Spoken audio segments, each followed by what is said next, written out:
This is Community Theater in Middletown, and this is the interviewer, Ed Strother, talking with Jeff Carter. And today is July 30th, 1985. It is about, approaching 3:30 in the afternoon, and the two of us are around Jeff's desk in his office down at Jeffrey E. Carter Jewelries. Jeff, let me ask the first question. What was the first experience you had with Muncie Civic Theater? Well, my first experience with Muncie Civic Theatre and Muncie were about the same. I moved here from Detroit, Michigan in late July of 1966, and I tried out for a show at Muncie Civic in September of '66. So I hadn't been here but perhaps about 35 days. What brought you to Muncie in the first place? Well, I accepted a position as purchasing agent for Indiana Glass out in Dunkirk, which is about 15 miles north of here. Didn't know that. And my best friend, who I had met in the service down in Louisville, was also here working for that company, so that's where the tie-in comes from. But beyond him, I didn't know anybody in Indiana, literally. Mm-hmm. And that first show you were in, I assume that was your first experience. You were in a show, I know, and it was Oklahoma. Right, and that was totally my first experience with Muncie Civic Theatre. Now, the friend of mine, Larry Robertson, had been in Sound of Music, which had been done the year before. And so he was fired up about Civic Theatre. And so I had done theater work in Detroit and some entertaining while I was in the service. And so I went down with him, and we were both cast. He was Will Parker, and I ended up being Allie Hackham, the Persian peddler. And, of course, that gave me something to do my first few months in Muncie. And it also, I met an awful lot of nice people that even now, almost 20 years later, they're still close. They're like family to me. Yeah. Well, I remember seeing that show and remember thinking your performance was really quite outstanding. That's the nicest thing anybody said today. Very good. I wish you'd do things today, but I know you're so busy you can't get around to them. But really, it turned in a very good performance. But I also know that shortly after that, you were associated with a dinner theater out on Highway 32. Who were your partners in that? Can you tell us a little bit about that experience? Once again, this best friend of mine, Larry Robertson, his brother Dave, and I, all three of us were young executives at the glass company. And those two were married. I was single. But we had some money in our pockets. Not much, but we wanted to have some kind of an outside investment. So we acquired a franchise, and it was an expensive franchise, but to a teenage nightclub called Hullabaloo. And so we had ourselves a teenage nightclub with national acts, and even Jimi Hendrix was in Muncie in 1969. But we did that, and kids are fickle. In fact, I think now I'm older. Grown-ups are fickle also. And what works this year doesn't always work next year. Well, all three of us really kind of love the theater. And so we decided to look into the possibility of a dinner theater. Well, it was about this time that I got involved with the jewelry business. And retail can be 80 hours a week, and so I, about this time, sold my stock in that venture to my two partners, Dave and Larry, but I still physically stayed involved. I helped them out with things, this type of thing, and they did turn it into a dinner theater, and that was quite nice for a couple of years, and it was basically other things that caused that to be discontinued.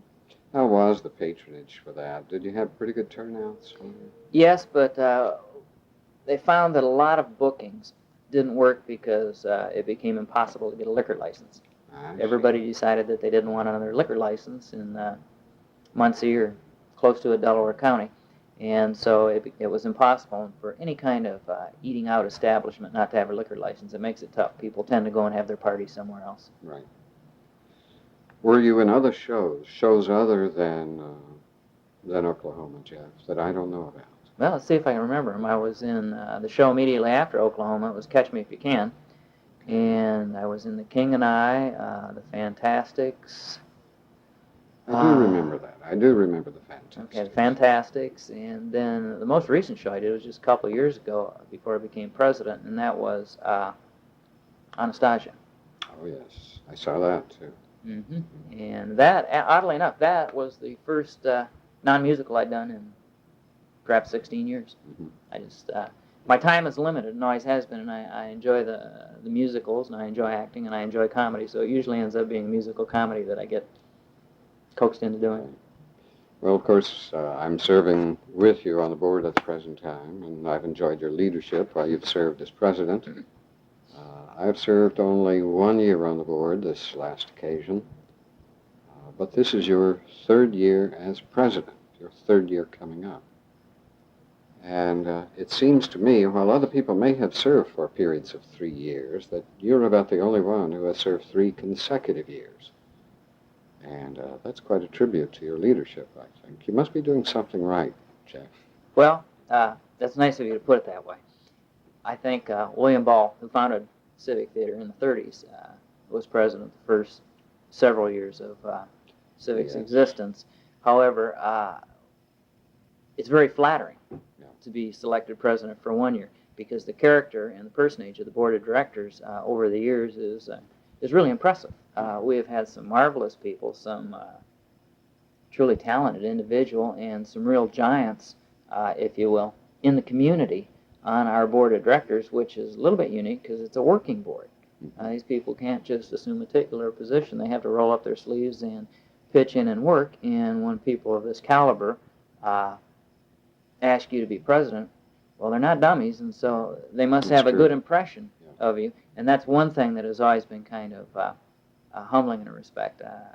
As far as being president 3 years, I think that's simply a matter of my first year as president. We got the board and the officers got a lot of projects begun that here this 3 years hence we're seeing happen, and I think it's a continuity of leadership that was necessary, partially because of some of the things we had gotten going. This last time I was asked to be president, I was somewhat threatened, as a matter of fact, because, well, we have our large capital funds drive going right now, and I have asked probably 50 different people to assist in different facets of the thing, and if I had said no, I wouldn't be president, I probably would have been shot. Yeah.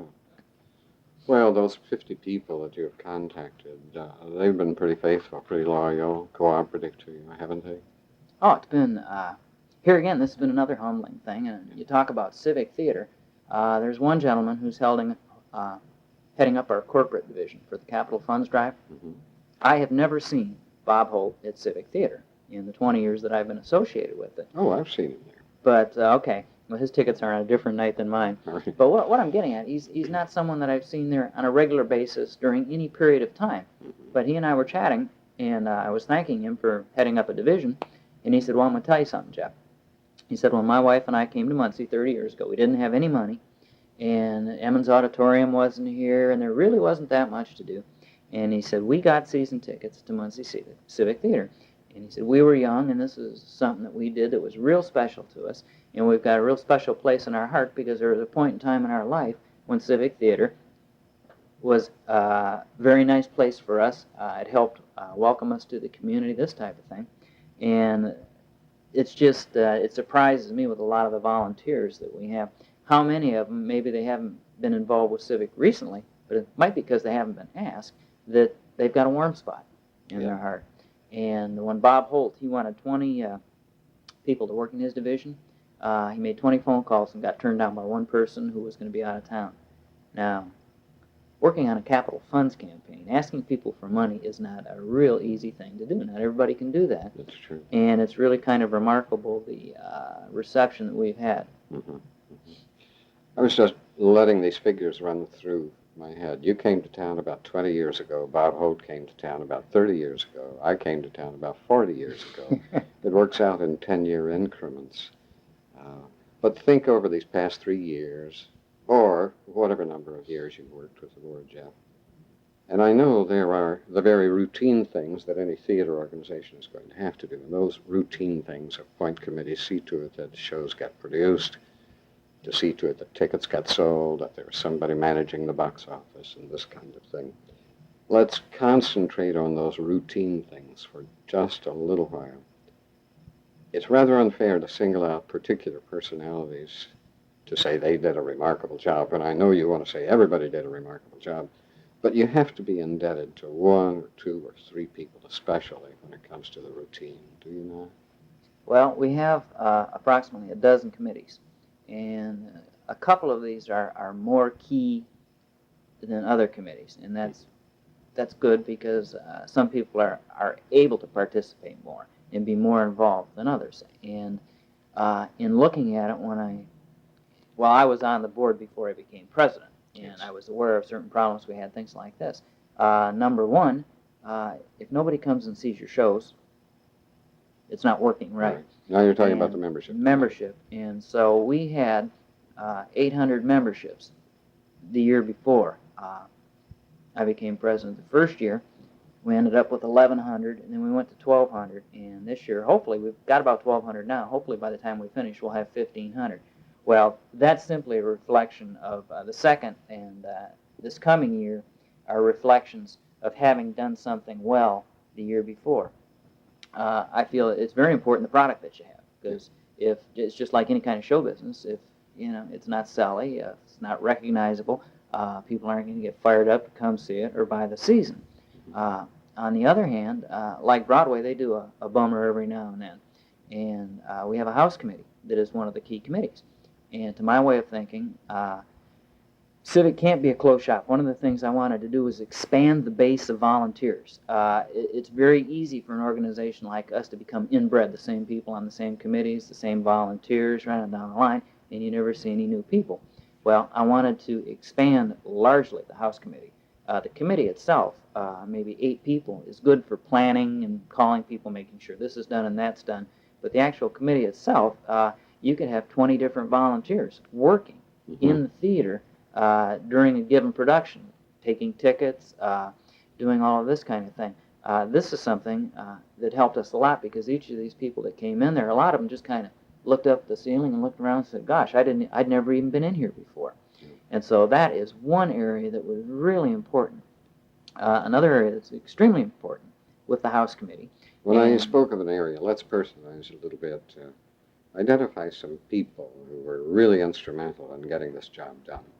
Okay, Nancy Carlson, Walt Baker. They are the 2 chairmen for each of the last 2 years. Beyond them, I hesitate even to name anybody, because it has been a whole bunch of people that have worked on it. Now, these very same people, though, I wrote out my first year kind of a mission statement on each committee. And one of the things that I think is really important in the House Committee is that an evening, it's the House Committee's responsibility to make an evening at Civic Theater, even when the play is perhaps mediocre, a memorable experience for those having come and spent the evening at Civic. Excuse me just a minute, I have a customer I have to go wait on. I'll be right back. We had a little interruption there. Somebody stopping in the store. It just makes it seem like home, Jeff. But glad to know you have business coming in. We were talking about the House Committee, I believe. And this happening here, the client coming, and sometimes I think I'm in the Civic Theater business, and the jewelry business is a part-time business, at least over the last couple of years. Well, other people have said that, too, because they know you've given a lot of hours to Muncie Civic. Oh, it's fun. This is one that I do for me. Some people do community things because it assists with their business, and Civic is just one that, like I said, I do for me. If I had my choice in life, and God said, Carter, what do you want to be?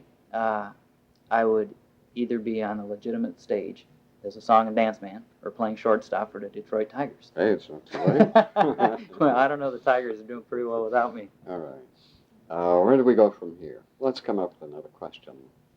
We're trying to identify some people. You identified the 2 committees, the sales, the membership committee. Right, the membership committee, the House Committee. I want to go a little further here. Right. A few years ago, one of the people on our board and I were talking. Both of us were a little upset about some things that were going on. And this is a very quiet person. And he's a very large person in the community, but he's very soft-spoken. And he had been a quiet member of our board. And you'll excuse me again. Telephone. Okay. Yeah, we're back. All right. Well, what I was leading into, William Peterson, who is a senior vice president of the Ball Corporation, and that's one of the Fortune 500 companies. This is a man who has a lot of responsibilities. He was kind of mumbling to me over lunch one day that nobody had ever asked him to do anything. And so just in learning how he felt about things, it made me realize that here's a guy that's really willing to pitch in. He's real quiet. He doesn't get into plays or things like this, but he really cares about Muncie Civic Theater. Well, my first year as president, you don't just jump into a capital funds drive. One of the things I wanted to do in being president was not just run the theater for 12 months and turn it over to someone else. In this type of organization is what happens all too often. You take a deep sigh, you do it for a year, and then it's all over. We had just completed a long-range plan, which is fine and dandy, and it tells you all the marvelous things that you can address. Yeah, a good many dreams in that plan. Right, but there has to be a way to do it, and a lot of it has to do with money, expanding the theater, fixing the theater, this type of thing. And so we had the dream. We had to figure out a way to do it. Well, a capital funds campaign for a lot of dollars was important, but you couldn't just jump out and scare people by saying, let's go out and raise $300,000 or $400,000. So I created a committee with Bill Bartolini, William Peterson, and Gordon Staggy, and myself. And ostensibly, this committee was the finance committee. This was to address long-range funds. And it eventually, as I'd hoped, evolved into a capital funds program. And William Peterson finally grabbed the reins, and he said, listen, I'll be the general chairman if we can build the right thing under us. And at this point, our goal was $300,000, and as of today, we have $261,000, and it looks like it's possible we'll end up in $325 to $350 with hopes of an endowment.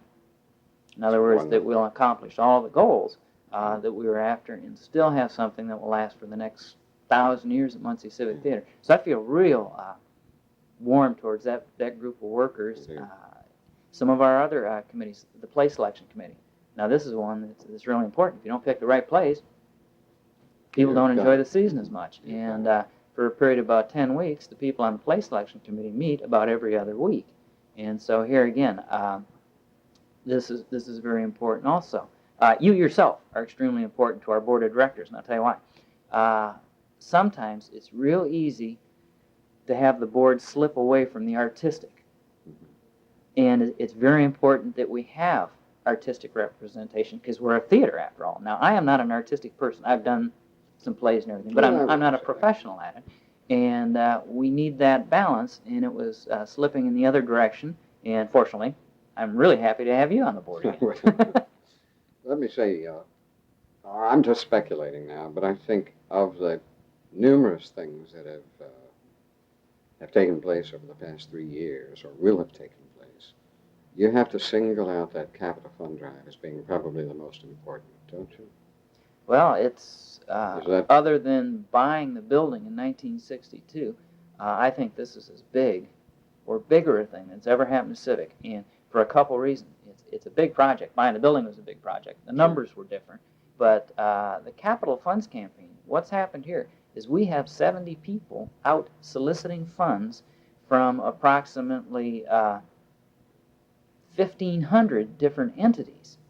And there's been a positive reaction with all of this, and you just add that much interaction on behalf of Muncie Civic Theatre. We've had Muncie Civic Theatre Week declared by the mayor. This year is the greatest impact that Muncie Civic Theatre has ever had on the community. Well, you're not only going to raise some money in this way for improvements of the building and the theater and the artistic statement, but you're also creating some good public relations here. So that's going to help with ticket sales and general enthusiasm for all the shows that come along. An observation that I have made is when I think of the city of Muncie and when I've gone back into its history, I realize that there have been other amateur groups. There was, before the turn of the century, a group that was known as the Mechanics Dramatic Club. And there was, at the beginning of this century, the Muncie Club Theatrical Association, which was an amateur group. And before the turn of the century, there was another amateur group. But this group, getting started, Muncie Civic Theatre, getting started in 1931, it is now approaching, 55 years? Yep. It's approaching that. And now, what is it that caused this to hang on while other local groups are going to get started and drop off? I'd have to say that, of course, my experience is only 20 years, and the rest of it I know is history. But I would have to say the caliber and the strength of the individuals who have served on their board and provided the leadership for Civic over the years. One thing I've noticed is with the board of directors, there's a variety of kinds of people. There's business people, there's artistic people, but there's also young people, there's some older people, and I think the key for Civic has been that it's volunteer people. All the way down the line, there's been a broad base. Yes. It just didn't appeal to one channel of the community or one strata of the society in town or something like this. Ball State is involved. Young children from the community are involved. And this has been very important. I think our seasons have always been looked at with the eye of, yeah, we want to sell the season, but we also have to address ourselves to the artistic, purely artistic. In other words, we need to do a show sometime when we know that, well, most people may not like it, but maybe there's 20% of our membership that really, from an artistic standpoint, can really relate to that show, something special. Something we've just done in the last couple of years is outside of the season. We have 5 shows in our season, as you know, but outside of that season, we do another show, and the people have to pay extra for this if they want to go to it. But in this slot, we're able to do shows that might be a bit more topical, controversial, a bit stronger language. And when did that program get started? We did that for the first time last year.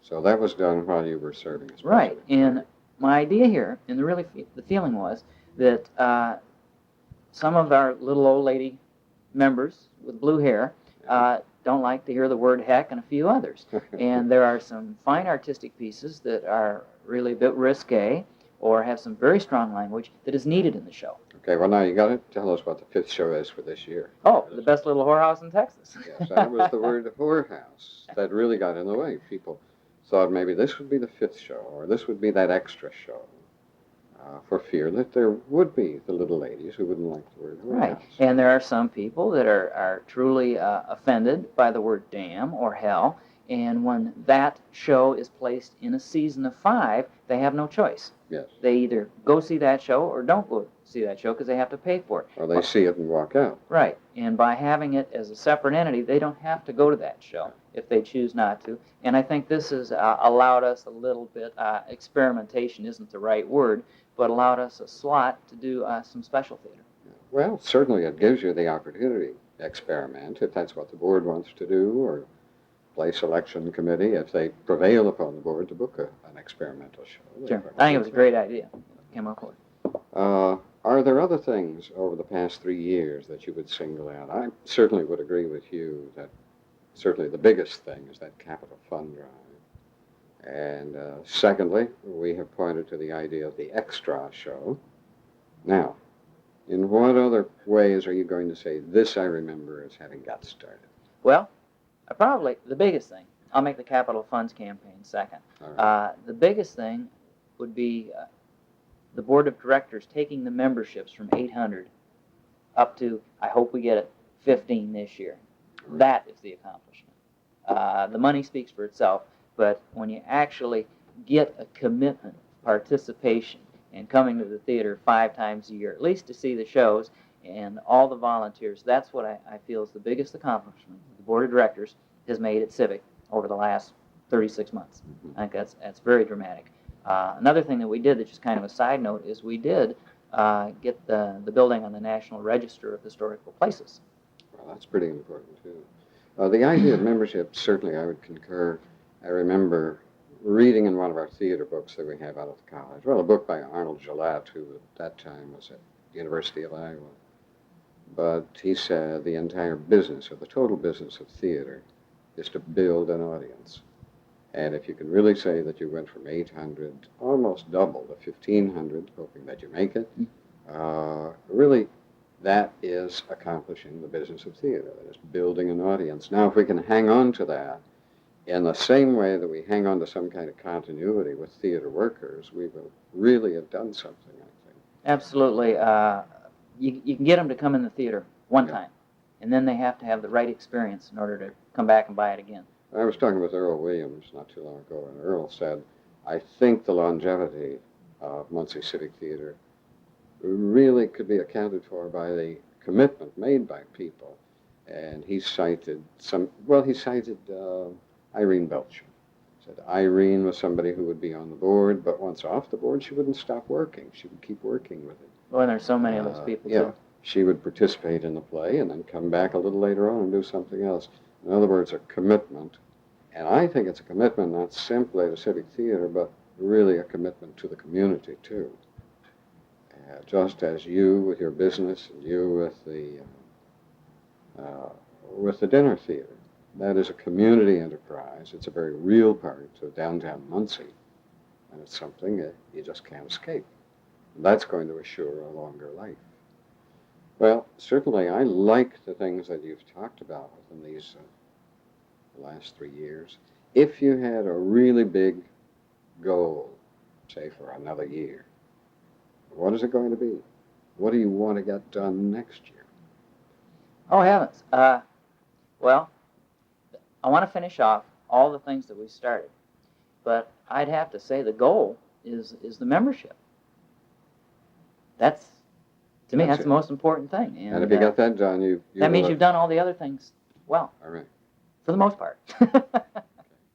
But you're going to spend this $300,000, and you hope you're going to set up some kind of endowment to maintain the building. And with our long-range plan, there are things about the Young Actors Workshop that we want to accomplish. There are artistic needs inside the theater, but these, for the most part, are nuts and bolts and technical artistic things. The real thing that I enjoy thinking about is how we've increased the membership and how we can keep it there. And I think that is, I don't know, right now, we're going to realize some of the other goals I had.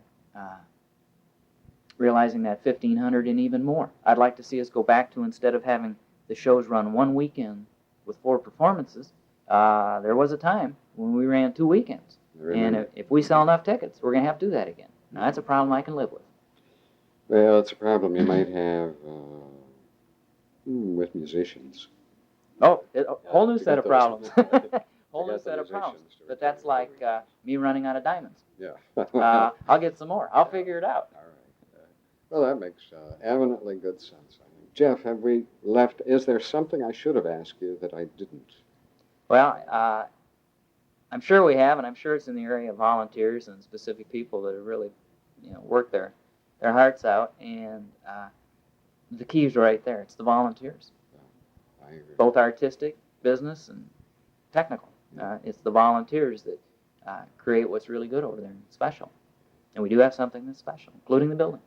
Yes, it is a very special building, and I wish somehow or other we could put on this tape pictures of what the lobby might look like at some time in the future. And I wish on this tape people could see the effects of a new lighting control system or a new sound system. I wish they could get some sensation of going through the door, which is going to be remodeled, or to see the sidewalk, which is going to have new lampposts. And maybe one day a different kind of marquee, maybe fitting into the turn of the century marquee. But these are things that are going to come along in the future. Jeff, this question, if you serve as president next year, are you going to want to be president the following year? Oh, no. And so on the rest of your life? They had to wrestle with me this year, and it's because I personally feel that we have more than, a number of qualified people for this. I also feel that sometimes an organization can take on too much of a personality of a particular individual if that particular individual is the chief executive officer or whatever you want to call it for such a long period of time. Now, if nobody were qualified, which isn't the case, then you might, on behalf of Civic Theater, say, well, I'd have to look at it. But I had no intention of doing it this year till a lot of the stuff we had going slipped into this year. And then I was approached, and the logic of it was that I needed to stay there because it was all my volunteers that were in place. But now this is... If you weren't president, if you weren't on the board, what would you be doing for Civic Theater right now? Oh, I don't know. I'd probably be... Oh, right now? I'd probably this year. Doing the play selection committee or... All right.